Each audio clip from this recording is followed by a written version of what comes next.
దయగలిగిన మా తండ్రి, మీకు వందనాలు స్తుతిస్తున్నాం. లోకంలో ఎదుర్కోలేని భాగ్యాన్ని మా జీవితాలను అనుగ్రహించి మీ గొప్పదైన మాట దగ్గరకు తోడుకుని వచ్చి మీ మాటలో మమ్మల్ని పెంచుతున్న విధానం బట్టి వందనాలు చెల్లిస్తున్నాం. మీ పిల్లలకు తండ్రి, ఈ నూతన సంవత్సరం సందర్భంగా కొద్ది మాటలు పంచబోతుండగా సమయోచితమైన జ్ఞానాన్ని అనుగ్రహించండి. మీ పిల్లలందరూ తండ్రి మరి విని గ్రహించి మీ మాట అనుసారంగా జీవించి మిమ్మల్ని మహింపరిచి మీరున్న ఉన్నతమైన శ్రేష్టమైన లోకం చేరే భాగ్యం అందరికీ దయచేయమని ప్రార్థిస్తూ అర్థిస్తూ సమస్త ఘనత మహిమను మీకు ఆరోపిస్తూ క్రీస్తునామంలో ప్రార్థిస్తున్నాం తండ్రి, ఆమేన్. ప్రియమైన దేవుని వల్లారా, దేవుని ప్రణాళికలో కోరిన మేలు, దేవుని ప్రణాళికలో కోరిన మేలు. మేలు అన్న వెంటనే ఇందాక లెక్చరర్ గారు మాట్లాడారు. ఎన్నో ప్రణాళికలు అన్నవి మనుషులు వేసుకుంటున్నారు. ఆ ప్రణాళికల ప్రకారంగా వారి వారి జీవితాలలో ఉన్నత చదువులు చదవాలని, ఉన్నతమైన మార్కులు సాధించాలని, ఇల్లు కట్టాలని, అంటే ధనం సంపాదించాలని, లేదా అప్పులు తీర్చాలని ఎన్నో ప్రణాళికలు ఉన్నవి మనుషులు వేసుకుంటూ ఉన్నారు. వేసుకున్న ప్రణాళికలన్నీ కూడా ఈ సంవత్సరంలో చేరుకోలేకపోయాము, మరొక సంవత్సరం అయితే మనం చేరుకుంటామని అనుకుంటున్న వారు కూడా చాలామంది ఉండి ఉండవచ్చు. కానీ కొన్ని ప్రణాళికలు నెరవేరుతున్నాయి, కొన్ని ప్రణాళికలు నెరవేరకపోవచ్చు. ఏది ఏమైతేనేమి ఈ మానవ జీవితంలో చాలా చాలా సమస్యలు, క్లిష్టమైన పరిస్థితులు దాగి ఉన్నాయి. ఎందుకు ఇన్ని సమస్యలు వచ్చాయి మానవ జీవితంలో? ఎందుకు ఇలాంటి క్లిష్ట పరిస్థితులు వచ్చాయి? ఏమండి, చాలా చాలా కష్టపడిపోతున్నారండి. చాలామంది తల్లిదండ్రులు బిడ్డలను పోగొట్టుకున్న వాళ్ళు ఉంటున్నారు, ఏమండి, భర్తలను పోగొట్టుకున్న వాళ్ళు ఉంటున్నారు, భార్యలను పోగొట్టుకున్న వాళ్ళు ఉంటున్నారు. ఈ సంవత్సరాలలో ఎంతో బాధలు పడుతూ ఉన్నారు.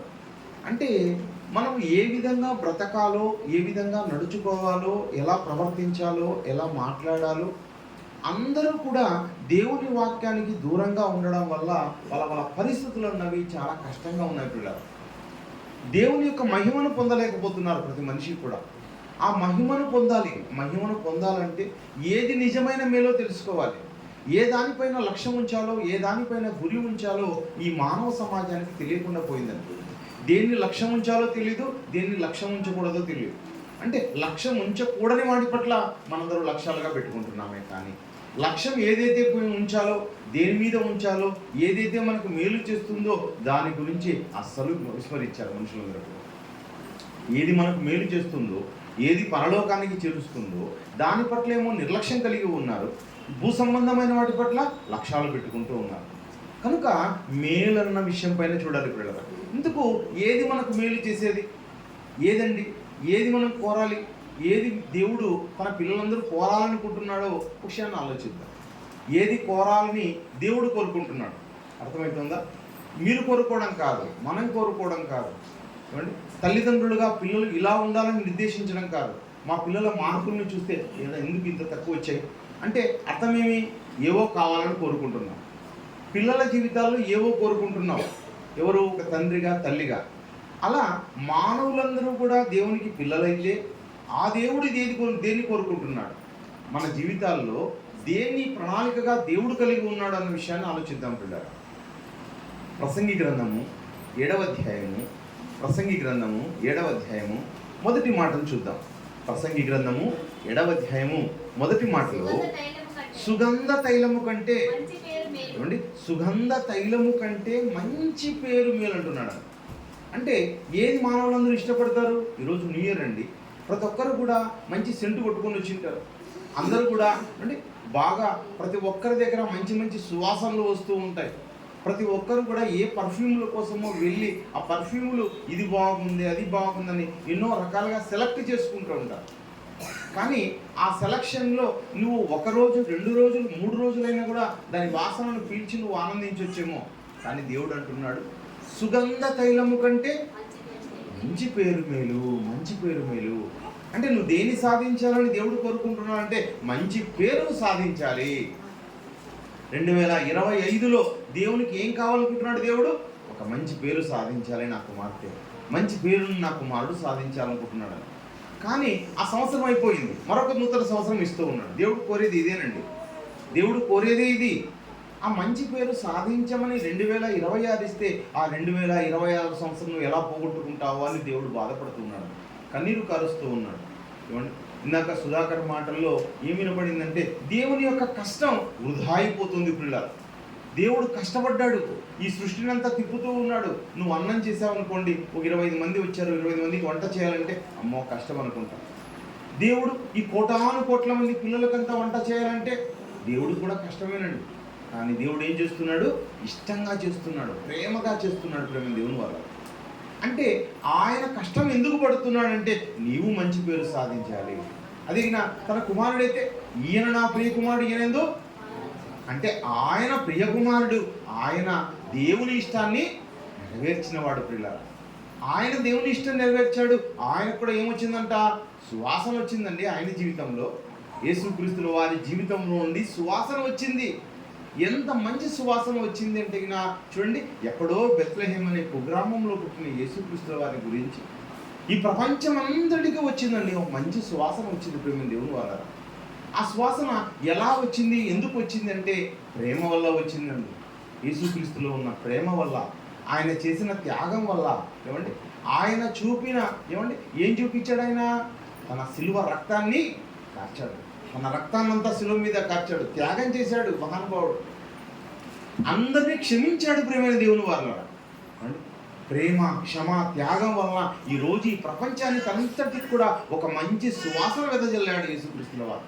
అంటే నీవు నేను కూడా ఏం చేయాలి ఈ లోకంలో అంటే యేసుక్రీస్తు లాంటి జీవితాన్ని మనం కలిగి ఉండాలి. అలా కలిగి ఉండి మంచి పేరును సాధించాలి. కానీ మనుషులు ఏమనుకుంటారు? ఎవరైనా అనుకుంటా అంటే ఏ పేరు పెడదామండి, ఏ పేరు పెడదాం? మంచి పేరు పెట్టాలి, మంచి పేరు పెట్టాలి. మా తాత పేరు పెడదామా, అబ్బ పేరు పెడదామా, లేకపోతే ఎవరి పేరు పెడదాం? ఎవరు మంచి వాళ్ళు, లేదా బైబిల్లో ఎవరు మంచి వాళ్ళు? ఒక దావీదుని పెడదామా పేరు?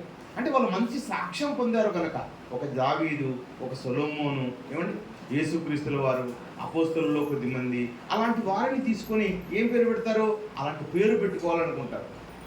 కానీ దేవుడు ఏది కోరుకుంటున్నాడు? అందరికీ మంచి పేరు ఉండాలని కోరుకుంటున్నాడు.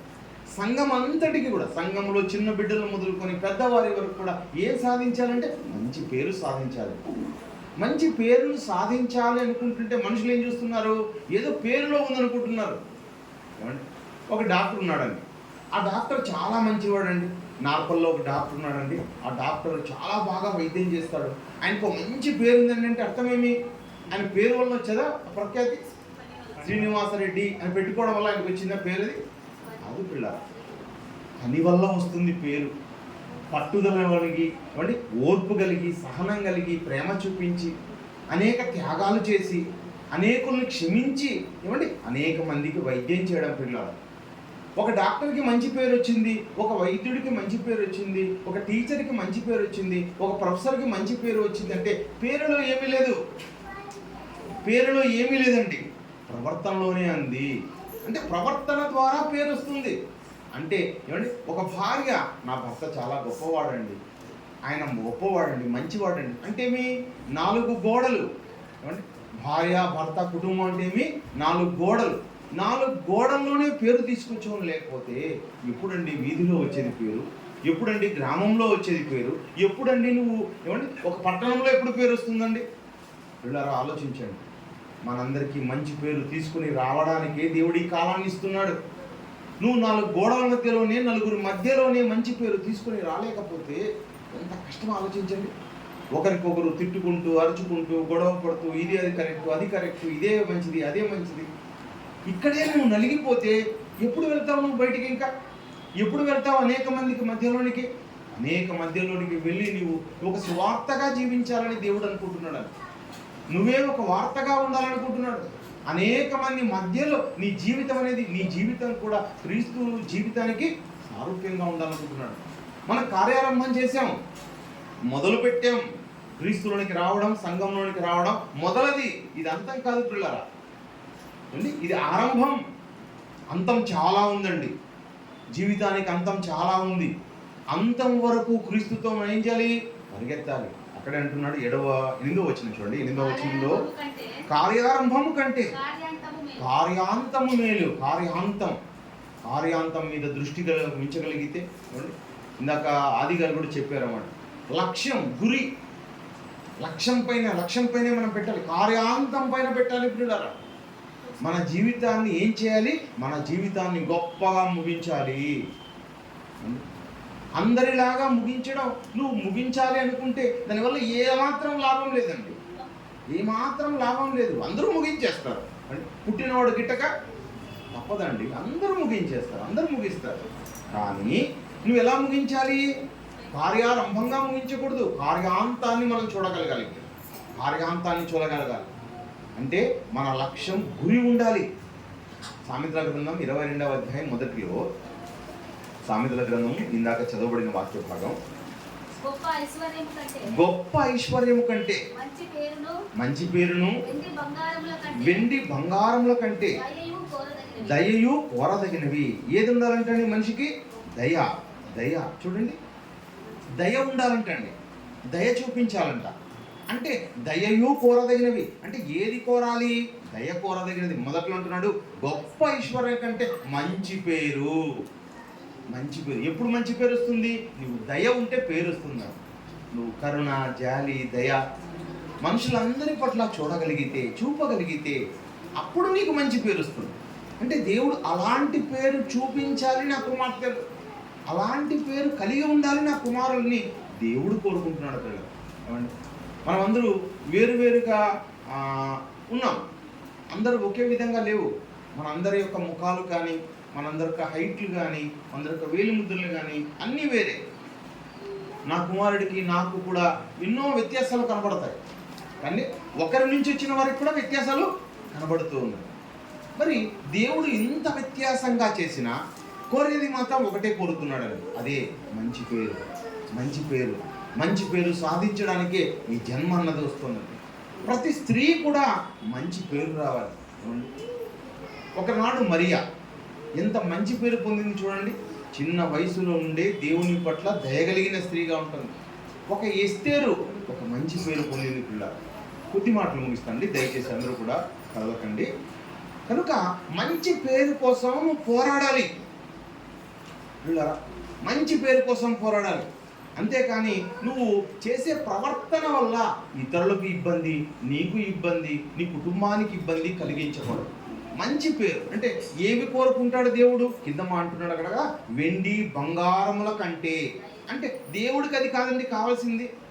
నువ్వు వెండి సంపాదిస్తే నీ తల్లి తండ్రి సంతోషిస్తారేమో, బంగారం సంపాదిస్తే, ఈ లోక సంపదలన్నీ సంపాదిస్తే ఈ లోకంలో వాళ్ళు సంతోషిస్తారేమో. దేవుడు కోరదగినది ఏమంటున్నాడు?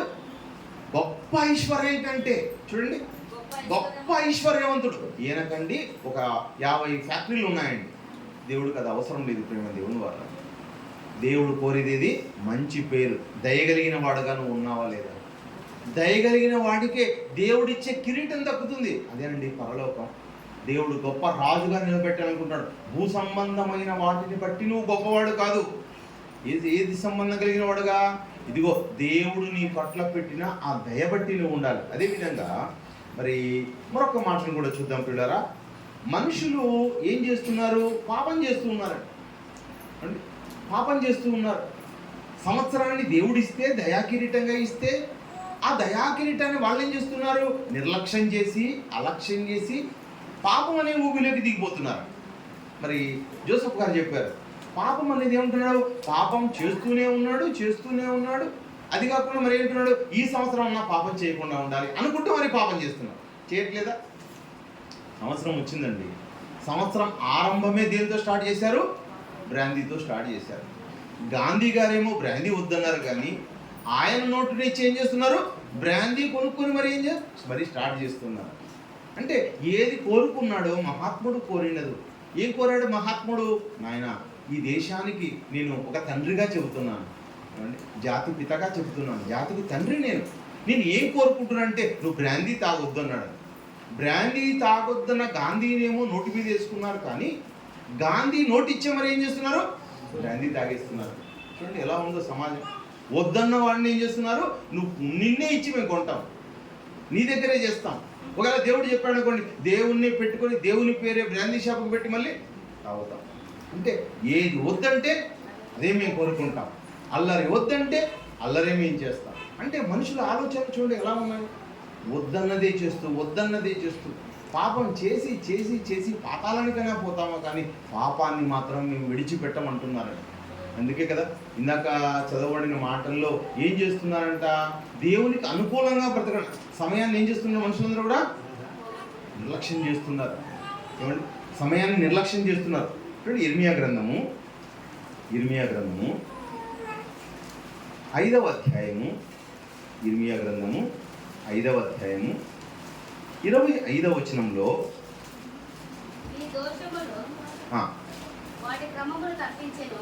మీ దోషములు వాటి క్రమమును తప్పించెను, మీకు మేలు కలగకుండుటకు మీ పాపములే కారణం. నేనేమో మేలు చేద్దాం అనుకుంటున్నాను మీకు.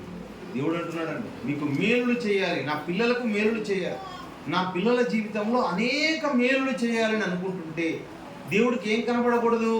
దోషం కనపడకూడదు, పిల్ల పాపం కనపడకూడదు. నీ జీవితంలో పాపం కనపడకపోతే మేలు వస్తుంది. కానీ ఏం చేస్తున్నారు మనుషులందరూ కూడా? మేలు పోగొట్టుకుంటున్నారు, పాపం వెంబడి పాపం చేస్తూ ఉన్నారు, పాపంతోనే జీవితం ముడిపెట్టుకుంటూ ఉన్నారు. పాపాలను ఏం చేస్తున్నారంటే ఇదిగో దేవునికి అసహ్యమయ్యేంత పాపాలు చేస్తున్నారు.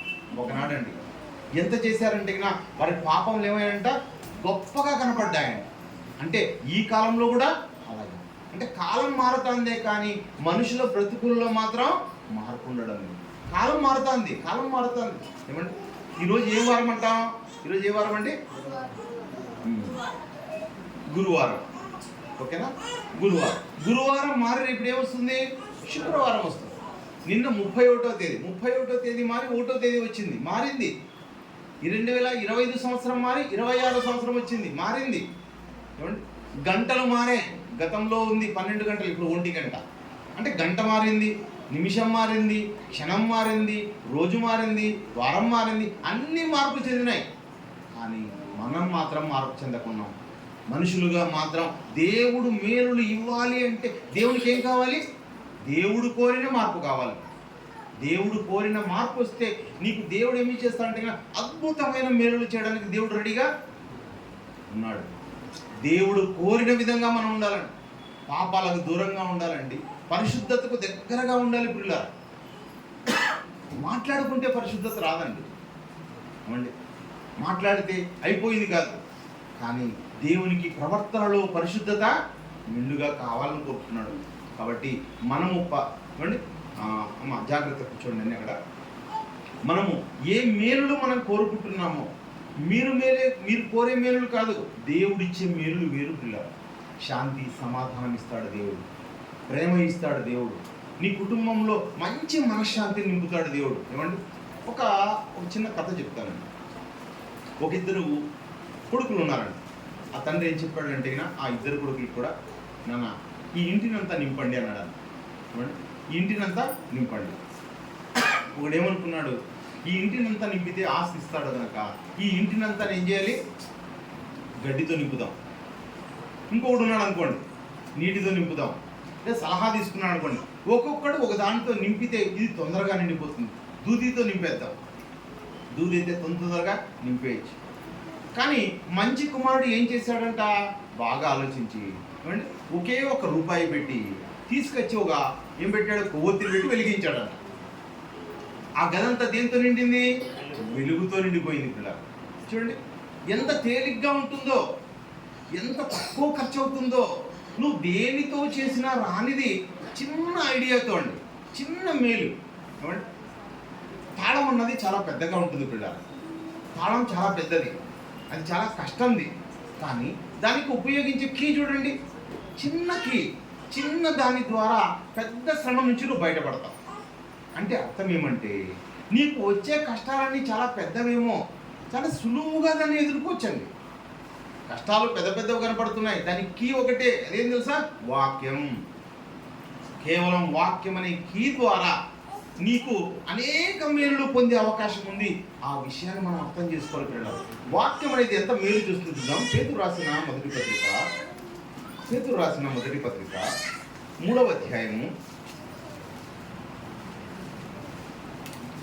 పేతురు రాసిన మొదటి పత్రిక 3వ అధ్యాయము 11వ వచనంలో అతడు కీడు నుండి తొలగి మేలు చేయవలెను, సమాధానంను వెతికి సమాధానంను వెతికి దాన్ని ఏం చేయాలి? వెంటాడాలి.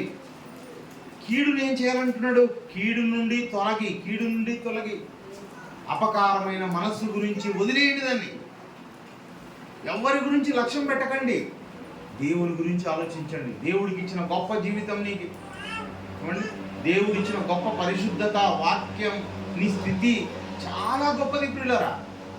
యేసుక్రీస్తుకి ఇచ్చినది చూడండి, ఎంత బాగా కాపాడుకున్నాడు ఆయన. ఒక యేసేపుకి ఇచ్చిన జీవితాన్ని ఎంత బాగా కాపాడుకున్నాడు.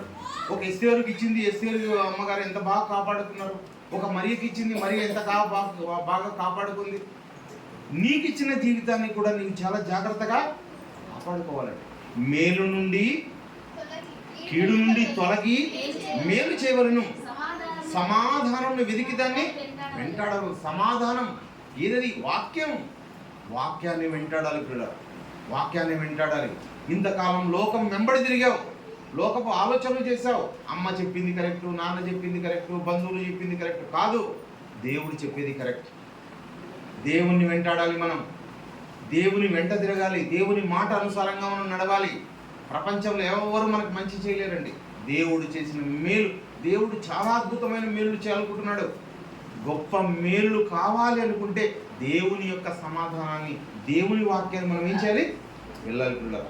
పేతురు రాసిన 2వ పత్రిక అక్కడే 1వ అధ్యాయం 19లో, మరియు ఇంతకంటే స్థిరమైన ప్రవచన వాక్యం మనకున్నది, తెల్లవారి వేకో చుక్క మీ హృదయంలో ఉదయించే వరకు ఆ వాక్యము చీకటి గల చోటును వెలుగిచ్చు దీపం. ఏమండి, ఒక గదిని ఏమిటితో నింపాం? వెలుగుతో నింపాం. వెలుగు చాలా గొప్పది పిల్లలు. ఎవరికి దక్కింది ఆస్తి? ఆయనకే దక్కింది, నా కుమారునికి దక్కింది. 10 మంది కుమారులు ఉండొచ్చు, 10 రకాలుగా ఆలోచించవచ్చు. ఏమండి, ఈ ఇంటినంతా కూడా కరెన్సీ నోట్లతో నింపుతాను, నాకు ఇస్తారా? ఏమండి, ఇస్తారా? ఇవ్వరండి. ఎందుకు? చాలా చీప్ అండ్ బెస్ట్, తక్కువ దానితో గొప్పగా ఆలోచించాలి. ఏమండి, కరెన్సీ నోట్లతో నింపాను కనుక ఈ ఇంటిని నింపమన్నారు, నేను నింపాను. నీళ్లతో నింపమన్నారు, నేను నింపాను. గడ్డితో నింపాను, దూదితో నింపాను, వేటితో నింపాను. వేటితో నింపినా ఏమండి, తక్కువ ఖర్చుతో నింపిన వాడికి ఏమిస్తాడు? వాడు తెలివైనవాడు, వాడు చాలా తెలివైనవాడు. కానీ ఈ వాక్యం చాలా చాలా విలువైనదండి. నువ్వు 66 రూపాయలు లేకపోతే 50 రూపాయలకు ఉచితంగా కొనుక్కున్నావునో లేదా ఉచితంగా వచ్చిందనో దీన్ని తక్కువ అంచనా వేయద్దు. వాక్యం ఎంత గొప్పదండి! బంగారం కంటే గొప్పదండి, ముత్యముల కంటే కోరదగినది. దీనికి ఉన్న విలువ ప్రియులారా ఈ ప్రపంచంలో దేనికి లేదు. ఈ ప్రపంచాలను కలిగించిందే ఈ వాక్యం. ఈ వాక్యం వలన ప్రపంచాలు కలిగాయి. దేవుని వాక్యం వలన ప్రపంచములు నిర్మాణమైనవని మనం తెలుసుకోవాలి. కనుక ఇంత గొప్ప ప్రవచన వాక్యం ఏం చేస్తుందంటే, చీకటి అంటున్నట్టు చీకటి గల చోటున వెలిగిచ్చు దీపం. ఎక్కడ చీకటి కలిగింది? నీ హృదయం. హృదయం అనే ఆ గది అంతా చీకటితో నిండుకొని ఉంది, చీకటి అలుముకొని ఉంది. ఆ చీకటిలో ఈ వెలుగులు నింపాలి. అండి, హృదయం అంతా కూడా వాక్యంతో నింపుకోవాలి పిల్లలు.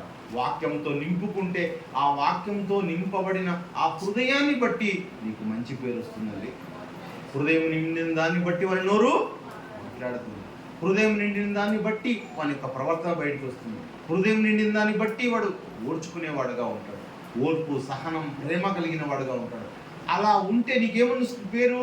చాలా మంచి పేరు వస్తుందండి. యేసుక్రీస్తుల వారు కొట్టలేక కాదు పిల్లరా. ఏమండి, ఆ రోజు జరిగిన ఏమండి, ఆయన ఏం చేస్తున్నారంట? శిష్యులండి యేసుక్రీస్తుల వారిని ఇబ్బంది పెడుతున్నాడని ఒక శిష్యుడు ఏం చేశాడు? ఆయన చెవి తెగనరికాడు. కానీ మళ్ళీ శబాష్ నువ్వు బాగా చేసావన్నాడా? కాదు. ఏమంటున్నాడు? ఆయనకు చెడు చేసిన వాళ్ళకు కూడా ఏం చేస్తున్నాడు? మేలు చేసేవాడుగా ఉన్నాడు. చెడు చేసే వారికి కూడా మేలు చేసే హృదయం. ఎంత మంచి మనసు అండి, ఇంత మంచి మనసు అండి యేసుక్రీస్తుల వారికి. ఎంత గొప్ప నాయకుడిని కలిగి ఉన్నాం చూడండి మనం. అంత గొప్ప నాయకుడు అండి మన నాయకుడు. ఏమండి, మేలే తప్ప కీడు చేయనివాడు. అంటే ఆయన ఏం చెప్తున్నాడు? భూమి మీద నీకు ఇచ్చిన జీవితంలో నువ్వు మేలులు చేయాలి, మేలులు చేయాలి, మేలులు చేయాలి. నీకు మేలు చేస్తే మేలు కలుగుతుంది. చూడండి, ఏమండి, మంచి చేస్తే మంచి కలుగుతుంది. నువ్వు చెడు ఆలోచిస్తే నీకు వచ్చేది కూడా ఏమి జరుగుతుంది? చెడే జరుగుతుంది కూడా. అంటే దేవుని దృష్టిలో మనం తక్కువగా ఎంచుకుంటే దేవుడు మనల్ని ఏం చేస్తాడంట? హెచ్చిస్తాడు. దేవుడు హెచ్చిస్తాడు పిల్లలు. దేవుడు హెచ్చించాలంటే మనం ఏం చేసుకోవాలి? మనల్ని మనం తగ్గించుకోవాలి. మనం ఈ సంవత్సరంలో దేవుని ఎదుట గొప్పగా కనపడాలి, దేవుని వాక్యాల్లో కనపడాలి, దేవుని యొక్క మేలును మనం అనుభవించాలి. అనేక కార్యక్రమాలు ఈ సంవత్సరంలో మనం చేపట్టాలి. ప్రతి దాన్ని కూడా విజయవంతంగా నెరవేర్చాలి. మనం ఎప్పుడు సంఘంతో అంటుకట్టబడి ఉండాలి, వాక్యంతో అంటుకట్టబడి ఉండాలి. అనుదినం వాక్యాన్ని చదువుతూ ఉండాలి, వాక్యాన్ని నెమరు వేస్తూ ఉండాలి. ఏమండి, ఎప్పుడైతే ఆహారం గబగబా తింటే పశువు నెమరేయలేదనుకోండి, పశువు నెమరైపోతే అండి, పశువు గురించి నాకు సరిగ్గా తెలియదు పిల్లలు. ఈ మధ్య మంగపట్నం స్కూల్కి ఎదురుగా ఒక పశువు ఇబ్బంది పడితే ఆయన చెప్తూ ఉన్నాడు. ఆయన అది ఏమంటున్నాడంటే, నెమరైపోతే చాలా కష్టం సార్, అది నెమరేయలేదనుకోండి ఇంకా అంతే, అది చచ్చిపోతుంది, పొట్ట ఉబ్బేస్తుంది. నెమరు వేయాలి అంటున్నాడు. అంటే మనం కూడా ఏం చేయాలి? వాక్యం వినడం గొప్ప సంగతి కాదు, తినడం గొప్ప సంగతి కాదు, దాన్ని నెమరేయాలంట. వినడం కన్నా గొప్పది చదవడము, నేర్చుకోవడము, గ్రహించడం అన్నది చాలా గొప్ప సంగతి పిల్లలు. ఒక 2 వచనాలు చూపించి నేను ఈ కార్యక్రమాన్ని ముగిస్తాను. ఇంకొక కార్యక్రమంలోకి మనం వెళ్ళిపోదాం. ప్రేమ దేవుని వాళ్ళారా, క్రియలు చేయాలి. ఏంటికి వచ్చాం మనము? దేవుని కోసం వాక్య సంబంధమైన క్రియలు చేయడానికి వచ్చాం పిల్ల. యేసుక్రీస్తుల వారు వాక్య సంబంధమైన క్రియలు చేశాడు. క్రియలు చేయకోకుండా ఆయన ఒకే స్థలంలో ఉండి ప్రార్థనలు చేయలేదు. ఆయన క్రియలు చేయడానికి వచ్చాడు. క్రియలు మన జీవితాల్లో కూడా జరగాలి. ప్రకటన గ్రంథము 3వ అధ్యాయము 15వ వచనంలో ప్రకటన గ్రంథము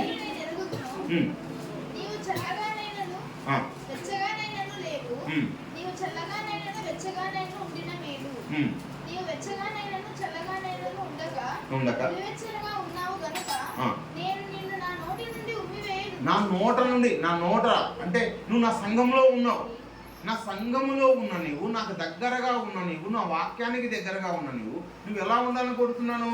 నువ్వు చల్లగానైనా ఉండాలి, వెచ్చగానైనా, నువ్వు లోకంలో అయినా ఉండాలి, ఇక్కడైనా ఉండాలి.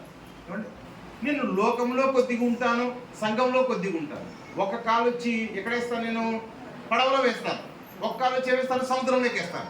ఏమండి, నువ్వు పోతున్నది ఎప్పుడో నడుస్తున్నావు, నువ్వు ఈ పడవలో ఉన్నావు, నీ ప్రయాణంలో ఉన్నావు. నువ్వు ఎక్కడి నుంచి మనం ప్రయాణించాం? ఆదాము నుంచి ప్రయాణంలోనే ఉన్నామండి. ఆదాములోనికి వచ్చాం, ప్రయాణం సాగుతూ ఉంది, యాత్ర సాగుతూ ఉంది. మన యాత్ర, మనం యాత్రికులం. యాత్రలో ఉన్న నువ్వు ఏం చేయాలంటే, యాత్ర బాగా సాగాలంటే పడవలో ఉండాలి, ట్రైన్లో ఉండాలి, బస్సులో ఉండాలి, రోడ్డు మీద ఉండాలండి. మనం రోడ్డు మీద ఉండక మనం ఎక్కడ ఉంటున్నాం? ఇక్కడ కొద్దిగా, అక్కడ కొద్దిగా, అక్కడ కొద్దిగా, ఇక్కడ కొద్దిగా ఉండాలనుకుంటున్నాం. లోకము కావాలి, దేవుడు కావాలి. నువ్వు లోకంలోకి వెళ్ళిపోతే నేను పట్టించుకోను, వదిలేస్తాను. ఇక్కడ నువ్వు ఒకనాడు జీవితం బాగోలేదు, ఆ జీవితం బాగోలేదని పరిశుద్ధతలోకి వచ్చావు. వచ్చిన తర్వాత నువ్వు ఎలా ఉండాలని కోరుకున్నావు? దేవుడు కోరుకునేదేమి? వెచ్చగా ఉండాలి. వెలిగింపబడిన నీవు ఎలా ఉండాలి? వెచ్చగా ఉండాలి, రగులుతూ ఉండాలి, వేడిగా ఉండాలి. నీ జీవితం ఎప్పుడూ కూడా ఏముండాలి? మెలకువ కలిగి ఉండాలండి. మెలకువ కలిగిన జీవితం అంటే దేవునికి చాలా ఇష్టం పిల్లలు. ఎవరికి ఆయన మేలు చేస్తాడంటే, ఏది కోరుకుంటున్నాడంటే, కోరదగిన జీవితం ఏదంటే ఇదిగో ప్రకాశవంతమైన జీవితం, వెలుగు సంబంధమైన జీవితం. ఒకనాడు ఒక బాప్తిస్మిచ్చి యోహాను ఎలా ఉన్నాడు? ఆయన మండుచూ ఉన్నాడు పిల్లరా, మండుచున్న అగ్ని వలె ఉన్నాడు ఆయన. యేసుక్రీస్తుల వారు ఎలా ఉన్నారు? ఆయన సాత్వికంగా కనబడుతున్నా ఆయనను అగ్నివేయ వచ్చిందంటున్నాడు. ఆయన అగ్ని. ఈరోజు నువ్వు నేర్చుకున్న వాక్యం రగిలేది. నువ్వు రగలాలి, నువ్వు మండాలి, నువ్వు అనేక ప్రాంతాలకు తిరగాలి, అనేక మందిని వెలిగించాలి. అలా వెలుగులో నువ్వు జీవించాలి తప్ప నువ్వు చల్లగా ఉండడం అనేది దేవుడు కోరుకోడు పిల్లరా. అలాంటి జీవితాన్ని దేవుడు కోరుకుంటున్నాడు. ఒకనాడు పిల్లరా అపోస్తులను చూద్దాం. అపోస్తుల కార్యాలలో ఒక వ్యక్తి కనిపిస్తున్నాడు. అపోస్తుల కార్యాలలో ఒక వ్యక్తిని చూద్దాం. వ్యక్తిని చూసిన తర్వాత మరి బయట ఉండి కూడా మరి దేవుని కోసం ఘనంగా కనబడిన ఒక వ్యక్తిని చూసి మనము ఈ సమయంలో ఈ కార్యక్రమాన్ని ముగించుకున్నాం. అపోస్తుల కార్యములు 16వ అధ్యాయం. అపోస్తుల కార్యములు 16వ అధ్యాయం మొదటి వచనం. పౌలు దెర్బేకును లుస్త్రకును వచ్చెను. అక్కడ తిమోతి అనే ఒక శిష్యుడు నేను. అతడు విశ్వసించిన ఒక యూదురాలి కుమారుడు, అతని తండ్రి గ్రీసు దేశస్థుడు. అతడు లుస్త్రాలోను ఈకొనియాలోను ఉన్న సహోదరుల వలన మంచి పేరు పొందినవాడు పిల్లలు. తల్లి యూదురాలు. తల్లి ఆయన ఎలా పెంచిందో చూడండి, స్త్రీలు ఎలా పెంచగలరో చూడండి, స్త్రీలలో ఉన్న సామర్థ్యం ఏదో చూడండి. చాలామంది అంటున్నారంట, స్త్రీలకు కష్టాలు వచ్చిన వెంటనే స్త్రీలు ఇబ్బందులు, ఈ జీవితమే చాలా కష్టం. ఏమండి, మరి పిల్లలు కనడం వాళ్ళే, పెంచేది వాళ్ళే, తిండి చేసేది మేమే, ఈ కష్టాలన్నీ భరించలేము, ఈ స్త్రీ జీవితం కన్నా అడవిలో చెట్టు అయిపోయేది మేలంట. మనుషులు అనుకుంటున్నారంట ఈ స్త్రీగా పుట్టేదానికన్నా అడవిలో చెట్టు అయి పుట్టేది మేలు అనుకుంటున్నారు. కాదు పిల్లరా, స్త్రీ జీవితం చాలా గొప్పది. స్త్రీ లేకపోతే మానవ సృష్టే లేదు. ఏమండి, జీవం కలిగిన ప్రతివానికి నీ తల్లి ఎవరు? అవ్వమ్మ. ఆమె లేకపోతే మనం ఎక్కడున్నామండి? మనందరినీ ఆమె వల్ల మనం వచ్చాం. స్త్రీ జన్మ చాలా గొప్పది పిల్లరా. అలాంటి స్త్రీ ఇక్కడ ఒక యూదురాలు పెంచుతోందంట.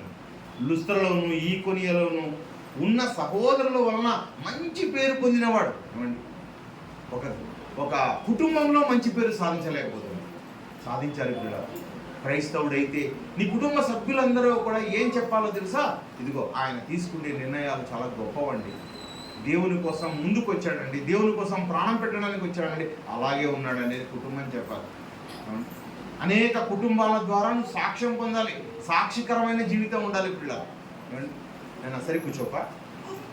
అనేక కుటుంబాల ద్వారా నువ్వు ఒక సాక్షి జీవితాన్ని పొందాలి. ఎందుకంటే ఏమండి, ఒకనాడు తిమోతి యవనస్తుడుగా ఉన్న అందరి చేత తృణీకరింపబడేవాడుగా కాకుండా, వీడు ఇక్కడ ఉంటాడు, అక్కడ పోతే వేరే విధంగా ఉంటాడు, వీడు అల్లరోడు అనుకోకుండా. ఏమండి, ఈరోజు చూడండి పిల్లల జీవితాలు ఎలా ఉన్నాయి, దేవునికి దూరంగా ఉన్నాయి, వారి భవిష్యత్తు అంధకారంగా ఉంటుంది. కానీ తిమోతి ఎలా ఉన్నాడంట?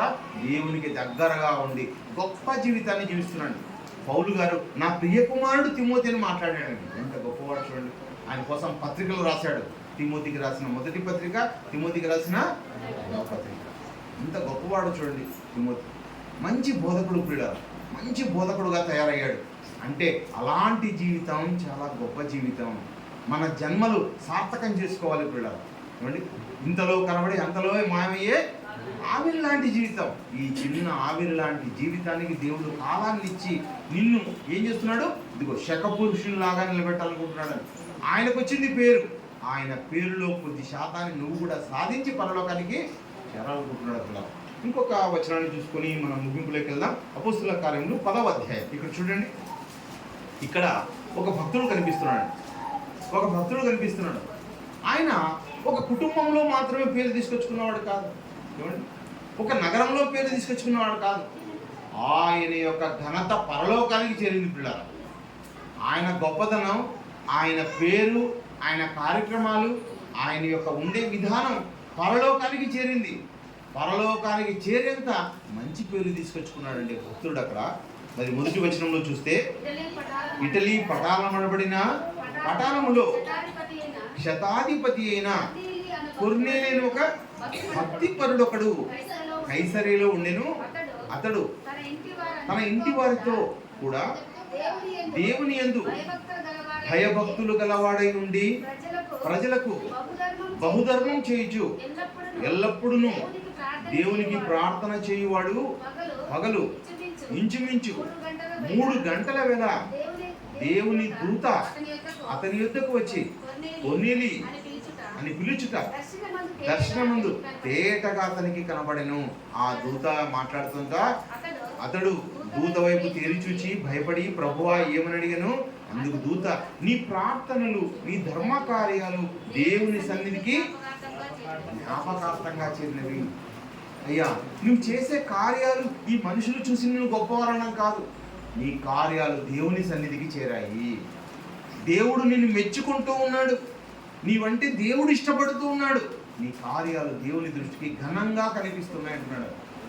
మనుషుల దృష్టికి ఘనంగా కనపడమే కదండి, ఎక్కడ పేరు సంపాదించాలంట? పరలోకంలో మంచి పేరు సంపాదించాలంట. అంటే పరలోకంలో నీ కార్యాలు చేరాలి, నీ యొక్క గుణం పరలోకానికి చేరాలి. యేసుక్రీస్తుల వారు ఎక్కడికి చేరారు? ఆయన కార్యాలు, యేసు కార్యాలు ఎక్కడికి చేరాయి? పరలోకానికి చేరాయండి. తండ్రి మాట్లాడుతున్నాడు, సాక్ష్యం ఇస్తున్నాడు. ఒక యోబు గురించి సాక్ష్యం ఇస్తున్నాడండి, ఒక యోసేపు గురించి సాక్ష్యం ఇస్తున్నాడండి దేవుడు. వారి కార్యాలు పరలోకానికి చేరాయి. ఏమండి, ఒక యోసేపు గారు అంటారు కదా, నేను దేవునికి అంటే దేవునికి అనుకూలంగా కాకుండా ప్రతికూలంగా నేను చేస్తానా చర్యలు, దేవునికి కీడు తెచ్చే కార్యాలు నేను చేస్తానంటున్నాడు. యోబు గారి గురించి తగిన ఈయన ఆయన కూడా అంటున్నాడు అన్నమాట. యోబు గారి గురించి ఒక సర్టిఫికేట్ ఇస్తున్నాడు, గొప్పవాడు భూమి మీద, చాలా గొప్పవాడు ఆయన, నీతిపరుడు.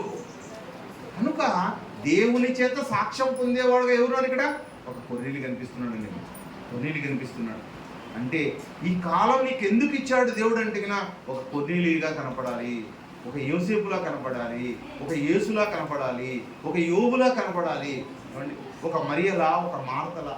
మన జీవితాలు కూడా ఈ పరిశుద్ధమైన గ్రంథములో ఉన్న పేర్లకు అనుకూలంగా మనం పేరు కనపడాలే కానీ మంచి పేరు అంటే కేవలం ఆ పేరు పెట్టుకుంటే కాదండి. ఏమండి, ఏం కూడా సమూయేలు అని నాకు పేరు పెట్టారనుకోండి, శామ్యూల్ అని పేరు పెట్టారంటే ఆ పేరును బట్టి నేను గొప్పవాడిని కాదు. మన పేరులో ఏముండాలి, అలాంటి గుణాన్ని మనం కనపరుచుకోవాలి. పిల్లలు అలాంటి ప్రవక్తల పేర్లు మనం పెట్టుకున్నాము అంటే దానికి కారణం ఏమో తెలుసా, ఈ పేర్లు గొప్పవని పెట్టారు. ఆ పేరు పెట్టుకొని మనం అపరిశుద్ధ ప్రదేశాల్లో తిరుగుతూ ఉంటే, దేవునికి అనానుకూలంగా ఉంటే చాలా చెడ్డ పేరు తెచ్చిన వారం అవుతాం. దేవునికి మంచి పేరు తీసుకొని రావాలి, దేవునికి మంచి పేరు తీసుకొని రావాలి. అందుకే నీ కాలాన్ని ఇస్తున్నాడు. ఏమండి, ఎవరు తక్కువ వారు కాదు పిల్లరా, మీరంతా చాలా గొప్పవారుగా పేరు తీసుకొచ్చుకోవాలి దేవుని ఎదుట. దేవుడు చూస్తూ ఉన్నాడు, నన్ను చూస్తూ ఉన్నాడు. దేవుని ఎదుట మనం గొప్పగా కనబడి దేవుని చేత శబాష్ ఏమండి నమ్మకమైన మంచి దాసుడు అనిపించుకొని పరలోకానికి చేరలే కానీ దేవుని చేత తృణీకరింపబడి, ఏమండి దేవుడు బాధపడి దేవుని కంట కన్నీరు కార్చి ఎందుకు కానీ వీళ్ళకి జన్మనిచ్చాను అనుకునేటట్టుగా మన జన్మ ఉండకూడదు. ఈ సంవత్సరాన్ని మనం సద్వినియోగం చేసుకుందాం, గొప్ప గొప్ప కార్యక్రమాలు చేద్దాం, గొప్పగా బ్రతుకుదాం, దేవుని ఎదుట నమ్మకమైన మంచి దాసులారా అనిపించుకుందాం. ఎందుకంటే దేవుడు ఒకనాడు ఎవరికి ఇచ్చాడో తెలుసా, ఏమండి చూచాయగా చూపిస్తున్నాడు దేవుడు. ఒక మోషేకి ఏమిస్తున్నాడు అంటున్నాడు దేవుడు, ఇదిగో నీకు పాలు పేరులో ప్రవహించే దేశం అన్నాడు. కానీ తీసుకొని చేసేసంటే ఆయనకేమో గొప్పగానే చూసుకున్నాడు. నాయకులకు పిల్లరా, నాయకులుగా ఉండి ఎవరైతే ప్రాణం పెడుతున్నారో వాళ్ళను మాత్రమే అక్కడ పంపించినట్టుగా చూస్తున్నాం. విశ్వాసులకు దక్కలేదు. విశ్వాసులందరూ విశ్వాసంగా కనబడినారే కానీ అందరూ వెళ్ళిపోయారు, రాలిపోయారండి. ఆ లోకానికి చేరాలంటే చాలా కష్టమైన సంగతిగా మనకు కనిపిస్తోంది. చూడండి, పాలు తేనెలు ప్రపంచ దేశానికి ఎంతమంది వెళ్ళారంటే కణానికి కేవలం ఇద్దరు. ఎవరు వాళ్ళు? యెహోషువ, కాలేబు. అంటే ఇద్దరిని చూస్తున్నాం. మిగతా వాళ్ళ పరిస్థితి ఏమైంది? అక్కడ ఎవరికి వచ్చారో అక్కడికే రాలిపోయారు. అంటే చాలా కష్టం పిల్లారా. ఆ కష్టాన్ని మనం ఓర్చుకోవాలి. బంగారం అనేక కష్టాలు ఓర్చుకుంటేనే అది బంగారంగా ఒక ఆర్నమెంట్గా అన్నది నిలబడుతుంది. అలా నీవు కూడా ఒక మంచి బంగారంగా దేవునికి కనబడి దేవునికి మహిమ తెచ్చేలాగా ఉండాలని కోరుకుంటే చిన్న మాటలు వినిపిస్తున్నాడు. ప్రార్థన చేస్తున్నాడు. మహాగణుడా, మహోన్నతుడా, జీవాధిపతి, మమ్మల్ని మిక్కిలిగా ప్రేమించిన మా పరలోక తండ్రి మీకు వందనాలు తండ్రి. మరి నీ ప్రణాళికలో తండ్రి మీరు కోరుకుంటున్న మేలును మేము చూసాము తండ్రి. మేము ఎల్లప్పుడూ తండ్రి మరి పాపానికి దూరంగా ఉండాలని, పరిశుద్ధతకు దగ్గరగా ఉండాలని, మీ వాక్యాన్ని మేము కోరుకోవాలని, మంచి పేరును కోరుకోవాలని తండ్రి మరి బైబిల్ ద్వారా సెలవిస్తున్నారు. ఆ మంచి పేరును తండ్రి మీరు కోరుకున్న వారుగా మరి తండ్రి మీ యొక్క ఇష్టాన్ని, మీ యొక్క కోరికను నెరవేర్చే పిల్లలుగా తండ్రి మమ్మల్ని అందరూ తీర్చిదిద్దామని ప్రార్థిస్తున్నాం. ఈ నూతన సంవత్సర ఆరాధనలో తండ్రి పాల్గొన్న ప్రతి కుమారుని, ప్రతి కుమార్తెను తండ్రి దీవించండి, ఆశీర్వదించండి. వారి కుటుంబాలను ఫలింపచేయండి తండ్రి. వారి బిడ్డలకు మంచి ఆరోగ్యాన్ని దయచేయండి. మేము ఎల్లప్పుడూ మీ మాటల అనుసారంగా ఈ భూమి మీద బ్రతకడానికి సహాయం చేయండి. సంఘానికి అంటుకట్టబడి తండ్రి ఈ సంఘంలో నుంచి మంచి శ్రేష్టమైన సంగతులు, విలువైన సంగతులు, గొప్ప సంగతులు తండ్రి మరి గ్రహించి మా యొక్క బ్రతుకును తండ్రి మరింతగా తీర్చిదిద్దుకుంటూ మీ నామ మహిమ నిమిత్తం తండ్రి ఈ భూమి మీద మేము బ్రతకడానికి సహాయం చేయమని ప్రార్థిస్తున్నాం తండ్రి. ఈ నూతన సంవత్సరంలో తండ్రి మరి మీ పిల్లలకు తండ్రి మంచి ఆరోగ్యాన్ని దయచేయండి, మంచి జ్ఞాన వివేచనలు దయచేయండి. రాబోయే కాలంలో తండ్రి ఉత్తమమైన వారిగా తండ్రి మంచి మంచి తరాలు తండ్రి మీ పిల్లల ద్వారా రావడానికి సహాయం చేయమని ప్రార్థిస్తున్నాం తండ్రి. ఒకనాడు నీ భక్తులు ఏ విధంగా బ్రతికారో తండ్రి ఈ అనంతపురం పట్టణంలో తండ్రి అక్కడక్కడ ఉంటున్న తండ్రి గొప్ప పిల్లలుగా తండ్రి, గొప్ప కాంతులు వెదజల్లే వారుగా తండ్రి నీ పిల్లలు బ్రతకడానికి సహాయం చేయండి. ప్రతి ఒక్కరిని నాయన మంచి నక్షత్రాలలాగా తండ్రి మరి నిలవబెట్టమని ప్రార్థిస్తున్నాం. క్రీస్తుకు సాదృశ్యంగా మరి విలువైన వారుగా తండ్రి మేమందరూ కనబడడానికి సహాయం చేయండి తండ్రి. ఈ కార్యక్రమం అంతా తండ్రి విజయవంతంగా జరిపించమని ప్రార్థిస్తూ అర్థిస్తూ సమస్త ఘనత భూములు మీకు ఆరోపిస్తూ క్రీస్తు నామములో ప్రార్థిస్తున్నాం తండ్రి.